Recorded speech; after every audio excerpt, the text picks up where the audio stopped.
Hey guys, my name's Crystal Kenny, and I'm in love with creating. All things artistic and imagination involved. I'm an American girl who chased her creative dreams all the way to Paris, France, making a living using photography. This podcast takes you inside the stories of all the artsy folks I've met along the way and gives you that extra push to discover your creative gifts. The desire to create is deeply inside each and every one of us, and I give you the tools and inspiration to find a new way of living a more creative life. This is La Vie Creative, the podcast.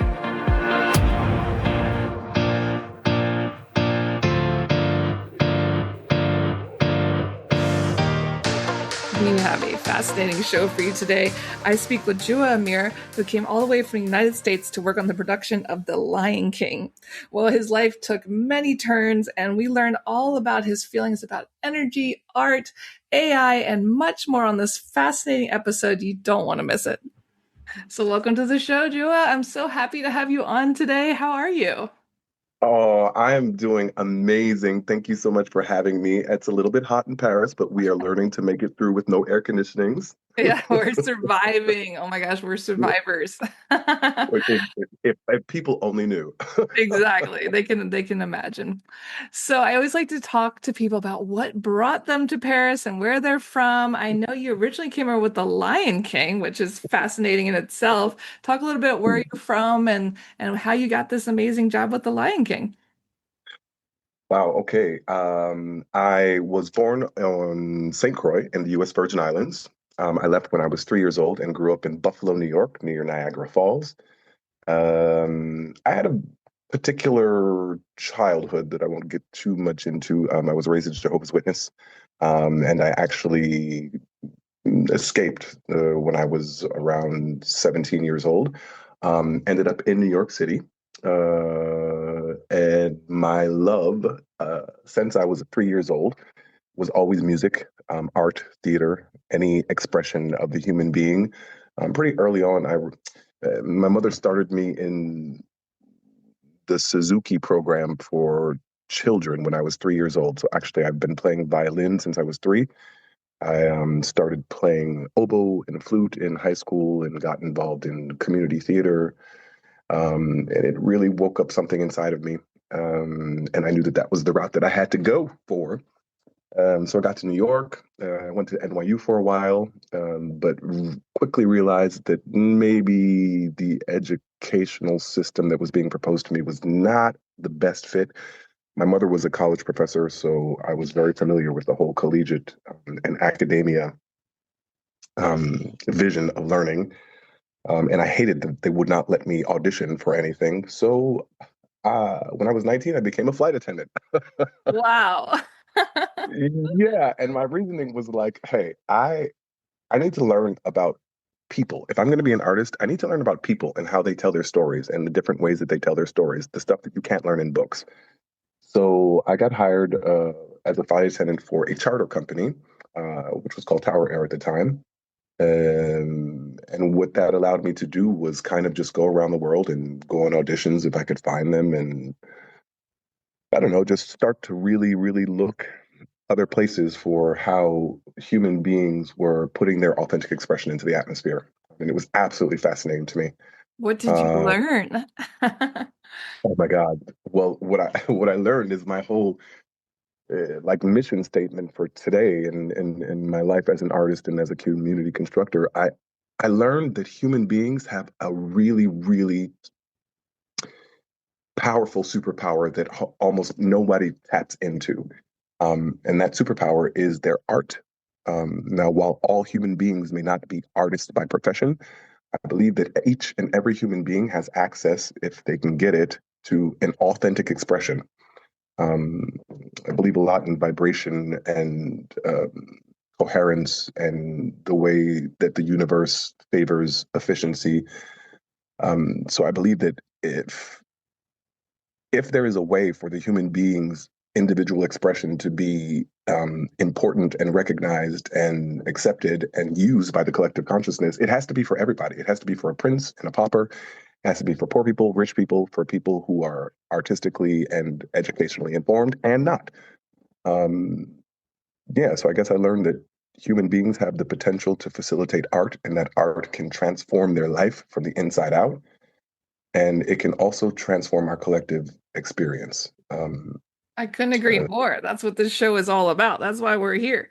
I love that you come exact- up with a method to help people get there. We'll come back to the method, but we got to get back to how Mhm. you got to Paris.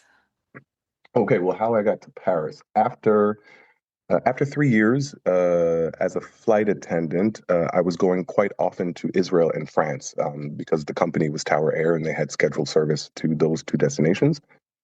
I fell in love with Israel actually, and decided to move there for a couple of years. I worked there as a model and as an actor and as a singer. Came back to New York, and realized that I needed to fulfill my life's dream of being on Broadway. Wow. We are all over the Yeah. place. I love this. I mean, you know how it's so funny because it's a tribe of people. It's like we don't really limit the stuff that we dream because at a certain point you start to realize if I don't dream it, it's not going to happen. And if I don't believe that it's going to happen, it's not going to happen either. So what is going to happen if I believe it and I actually try? And that was the whole thing with The Lion King, actually. I auditioned several times in the United States and was rejected over and over and over. And then finally, I went to an audition and they were like, we're going to do this show in France, in Paris. And I was like, oh, I love Paris and I speak French. And they were like, well, do you think that you'd be interested in doing it in Paris? It would involve quite a commitment because you'd have to go to this.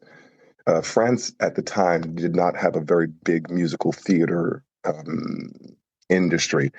And I'm sure that you know that French artistry is a little bit separated.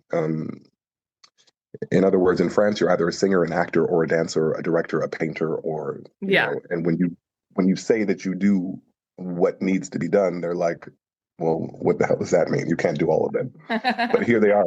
But here they are trying to do the Lion King, where you have to literally be a triple threat. So it involved me going back and forth to France and doing several auditions, but eventually I got the part. I was cast in the ensemble. It was my life's dream. Moved to Paris, did that show for 3 years. Um, After that show, I did a couple of other musicals in France. I did Hair for 3 years. It was wonderful. Rolling around naked on stage very liberated me in a way that I cannot explain. I love that. Um, Afterwards, I did The Voice here in Paris, and I got a little bit of visibility as a singer. But by that time, I had already started working with, I'm going to say singers, but really human beings to help them find their authentic voice. And it just so happened that I was hit up by some French superstars, notably, and this was thanks to Crystal, who was his background singer at the time. But notably, it started with Michel Sardou. I became his vocal coach. Um, I helped him through a couple of tours. Afterwards, I coached Matt Pokora, Shime. Eventually, I started working with Pascal Obispo, and I became the vocal director for his show Adam and Eve. Yeah, and then just kept going, really. Incredible. I mean, I feel like you've lived 20 lifetimes in this short time you've been here. You've been all over the Yeah. place. And I feel like so many people are scared to just do one of those things. I mean, what Mhm. keeps you going? How do you find the bravery to keep changing your life? Because I feel like people are like, oh, I make money Mhm. at this, I can't change. So how do you keep finding that Mhm. way to change? I, it's very powerful to hear you say bravery, and it's very encouraging. Thank you. But I didn't look at it as brave. I just looked at it like I didn't have a choice. I think that's related to how I grew up. At a certain point, I decided that I could not stay in that environment, or I was literally going to have a spiritual death, which was going to lead to my physical death. So I knew the importance of radical change in not just choices, but the way that you think about those choices. So they're different things, but they're all the same thing. It's like it's all authentic expression. It's all mm, the vibration that is totally unique to me, either being put on stage or being shared with others so that they can access the same thing. So I don't know if it was bravery. I just didn't feel like I had a choice. You know what I mean? Like at a certain point, I did. 1,200 shows of The Lion King, and I was like, oh my God, I can't do this anymore. I can't take it anymore. No more light. Exactly. I was like, if I hear nah, yeah, one more time, I'm gonna But Yeah. even that wasn't true though, because then in 2018, I got a call from an old vocal coach who was like, I've been looking for somebody for like a year to play this part at Euro Disney, and I need you to do it. And I'm like, I'm not doing it. Oh no. I said, I'm not doing that. Are you crazy? And then he was like, yeah, but it's the first time that a male is going to play Rafiki in a musical. And I was like, I'm doing it. You're like, okay, change my mind. It's okay. Exactly. But you see, it's the same thing. It was like, I went from hell no, no way, I'm not doing that to, oh, wait, there is an opportunity for an expression that I still have inside of me, but I never thought that I would get to do it. So I'm going to do it. You know what I mean? Yeah, Um, no, you're being open to it. You're like you said, you're coming up with dreams and you're figuring out how to get to them, which is it's incredible. And talk a little bit about your method. So you believe art is the mm, facilitation of sacred energy and the key to mm. spiritual, emotional, and evolution. So talk a little Ooh, bit you about just this gave me method. goosebumps. Yeah, what's Oh this my God. method so we can all do it? That Oh my God, that first of all, I have to say bravo and yes, because you are the same tribe, because only the people from the same tribe can understand it right away. This is what we're trying to do with the Oh, podcast. We're trying to get everybody into this. oh, man, that's amazing. Well, my method is simple. My method involves taking people who have a desire to express themselves in any phase of that personal development and giving them an opportunity, either with a group of people or alone in coaching sessions, to first find out what are they trying to say. First, I believe that the human being has several base states of operation. There is the base state of operation that we present to the world, which is the story that we tell everybody is our story, but that's not our real story. You know what I mean? That's just what we tell everybody, and that's which a lot of that is protection, energetic. A lot of that is generational energy that is still inside of our sphere. A lot of that is just, you know, trying to make it through the day and earn a living.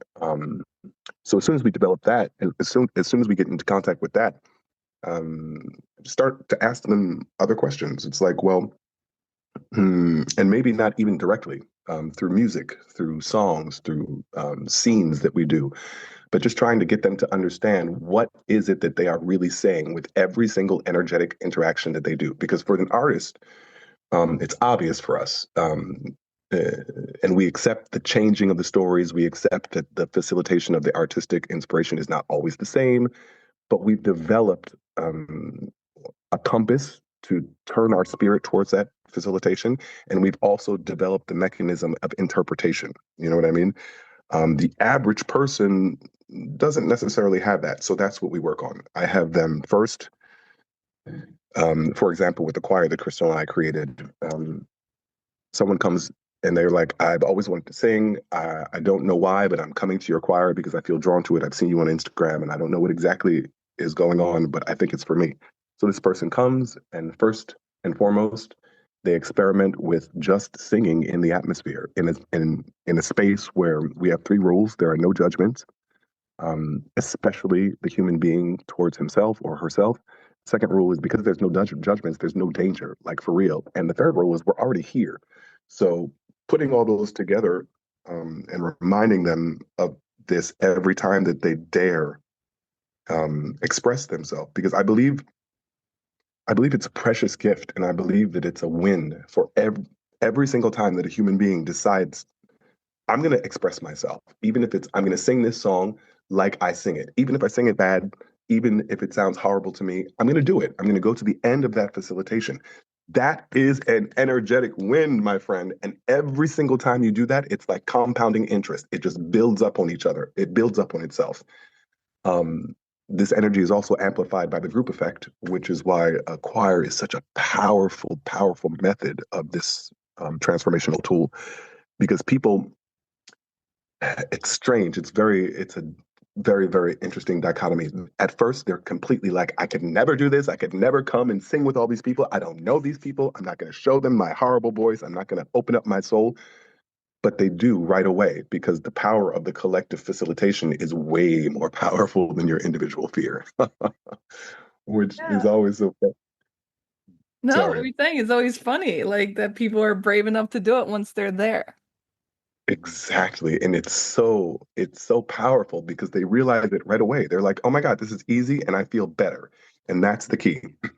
As soon as the human being realizes, and it happens right away, that after I just did what I just did, which was something that I've never done before, I feel way better. It's you're already on the road to literally using your art and your artistry as a tool for transformation from the inside out.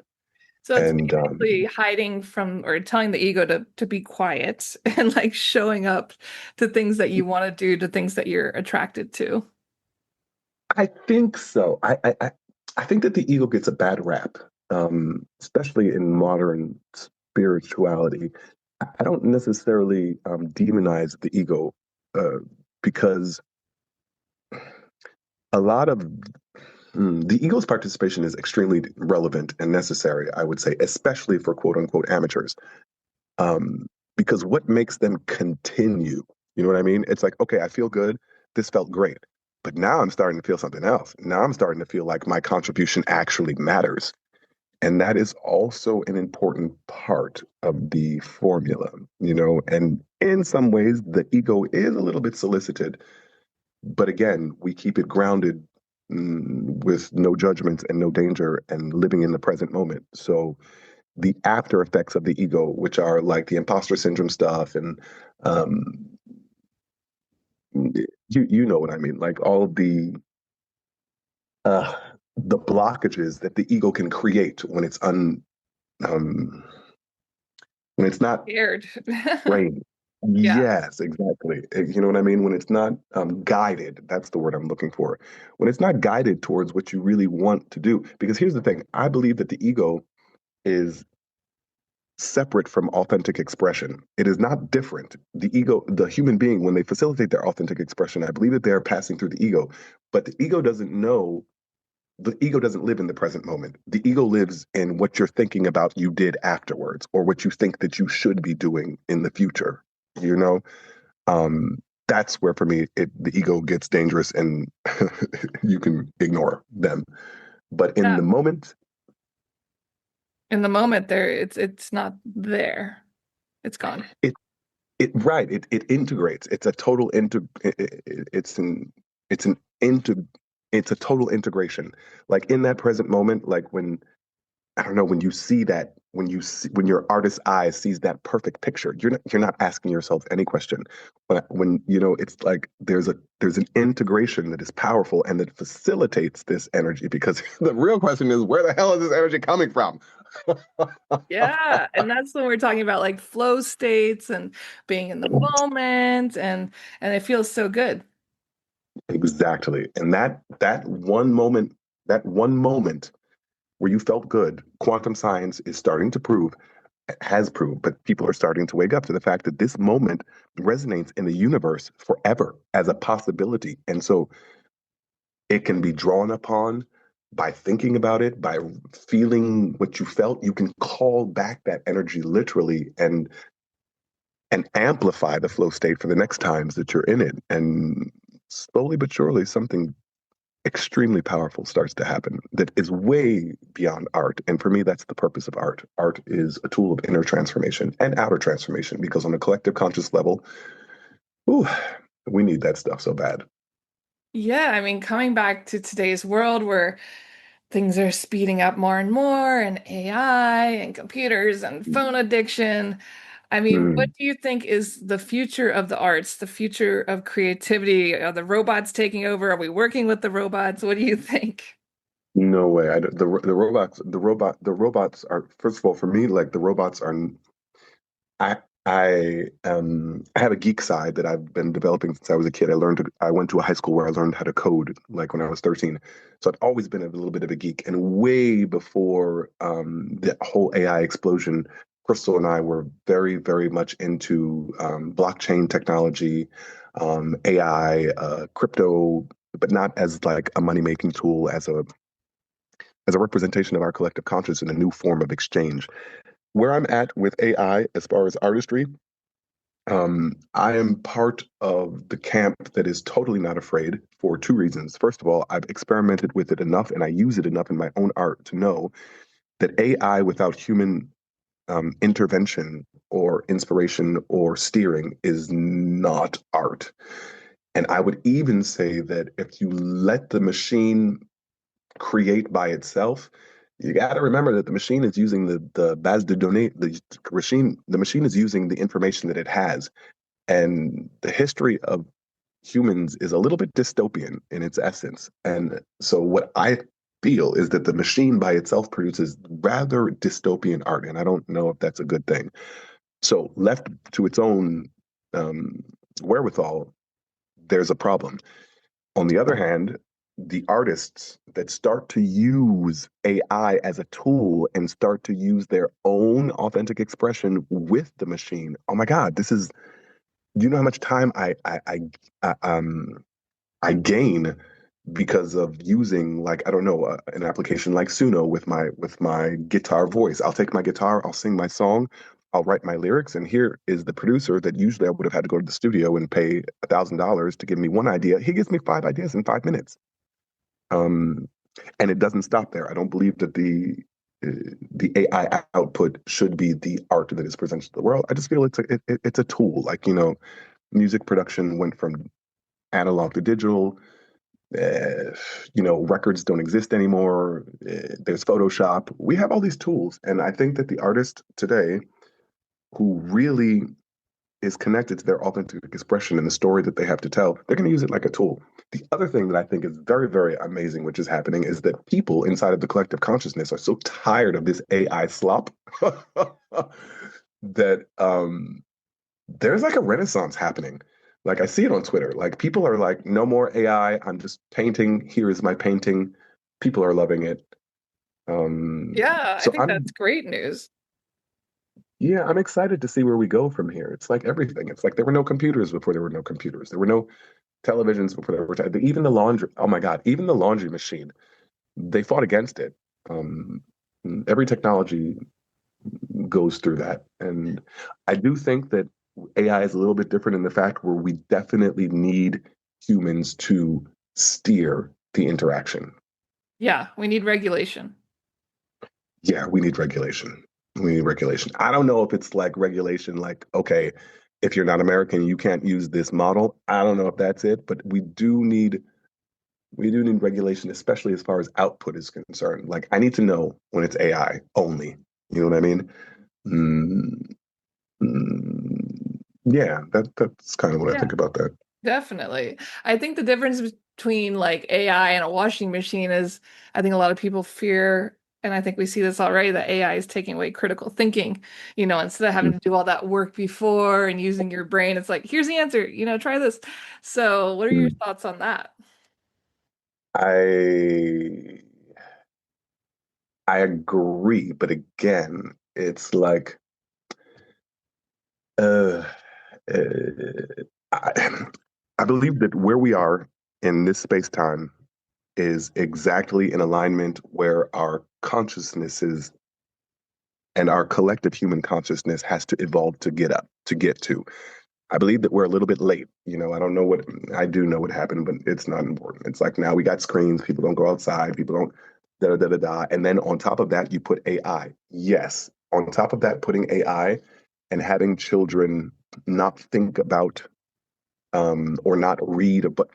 A teacher tells me to read a book and write a book report. That kind of doesn't exist anymore. And this is very, very sad and dangerous. At the same time, I believe that it's going to be up to educational systems and family units, and then the human as an individual. And this is where it gets scary because they're not particularly helped to do this, but mm, it's going to be a personal inside job. Like, I do notice that if for example, I use ChatGPT to write me letters for the préfecture because I know that it's going to be great French and I know he's going to say exactly what I need them to say. Um, I don't think that that is diminishing my capacity to to think or my cognitive ability. On the other hand, if I tell ChatGPT, I have this project, can you design it for me? And I just let him do the whole thing, that's crazy. That's craziness. Like, mm, if that keeps happening, yes, we will not be able to create anything or come up with anything in a couple of years. Yeah. Um, Yeah, we have to be smart enough to use it when we should, and smart enough not to use it when we should not.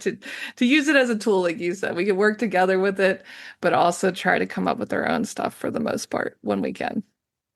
exactly, exactly. And to do it together, it's like it's a great assistant. It's amazing. Like it's amazing. You can get a lot of work done a lot quicker than you would if you do it correctly, because then you can also get AI slop. And like, what is AI slop? AI slop is not human facilitation. Human facilitation is art. AI slop is not. Yeah, So it becomes, that's like when you mm, see the pictures or videos of AI generated humans, and like everyone says the eyes are how you could tell because they look like so empty and like soulless. Like they haven't gotten the eyes down on humans yet for the oh AI. no, oh no, and they never will.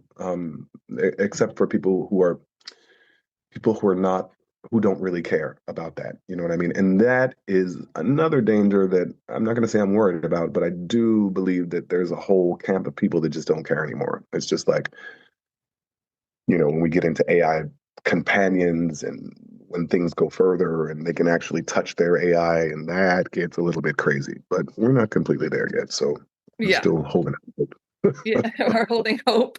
So, talk about some things people can do today to connect with their creative selves, to get into that flow state. Is there anything that you do on a daily basis that helps you? I have several like personal things that I do. Like I'm really into sonic vibration, the power of sonic vibrations to immediately change your vibrational output. Like I use crystal bowls, I have drums, I have shamanic drums that I use.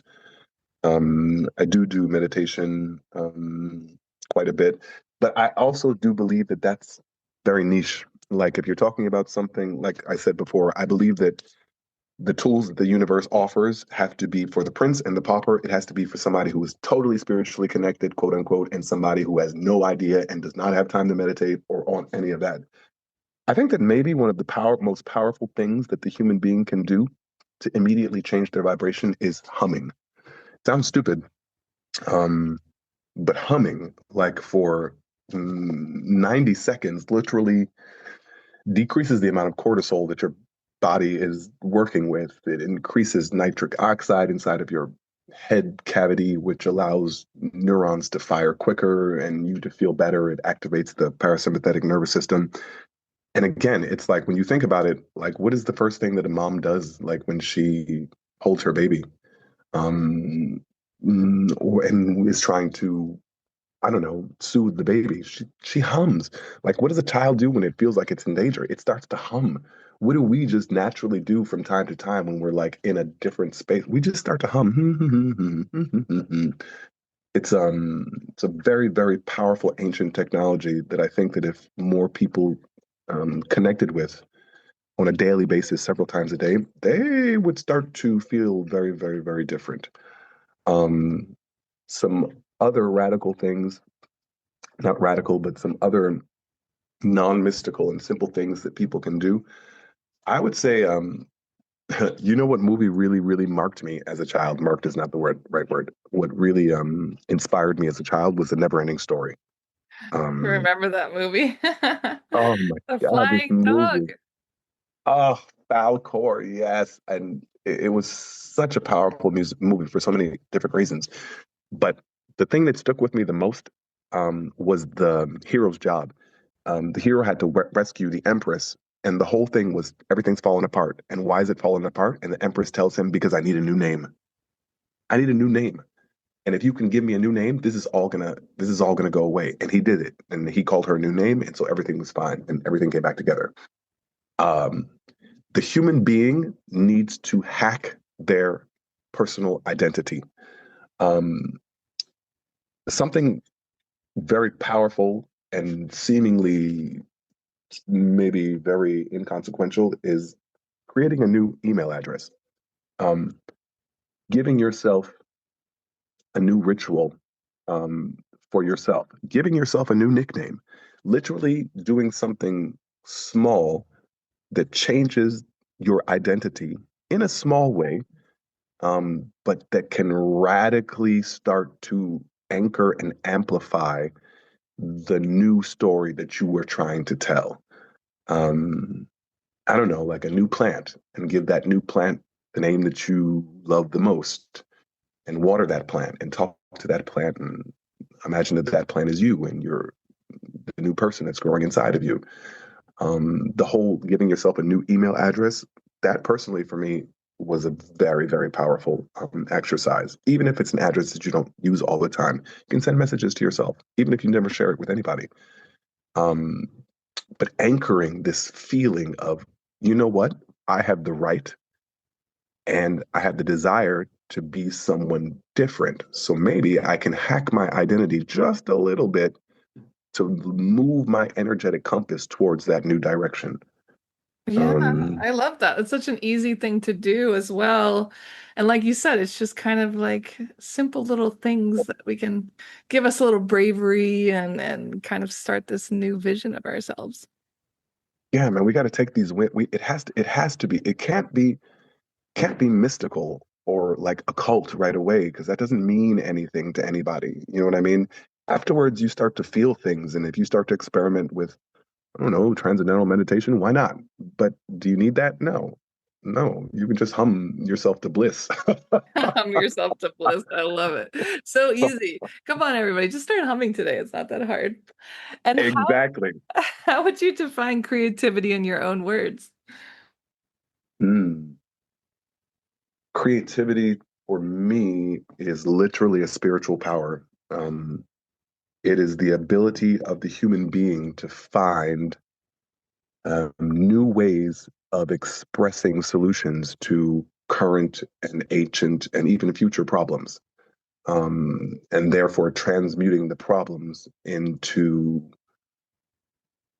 like an energetic lighthouse. I'm sorry, that doesn't make sense. I like Like it though. It's like poetry. it becomes, it's like once you just do these little one little thing, right? It's like you are expressing your creativity. I don't know, like yesterday, no, my I have new neighbors. I have a terrace in Paris, and I have new neighbors, and my old neighbors were very cool, et cetera, et cetera. These neighbors are a little bit different, and I have a hole that separates my terrace from their terrace. And before, I didn't need to fix that hole because there was everything was fine. Now, if I spoke on my terrace, then blah blah blah, blah, et cetera, et cetera. So I've been looking for a way to solve that problem. That is creativity. It's like when you're walking down the street and you're like, okay, I have this hole. Oh my God, look at that jasmine plant that she's selling. Oh my God, look at that bamboo plant that she's selling. Maybe that's a way to fill that hole. Or, oh, maybe I can get a curtain and shine it across. I don't know.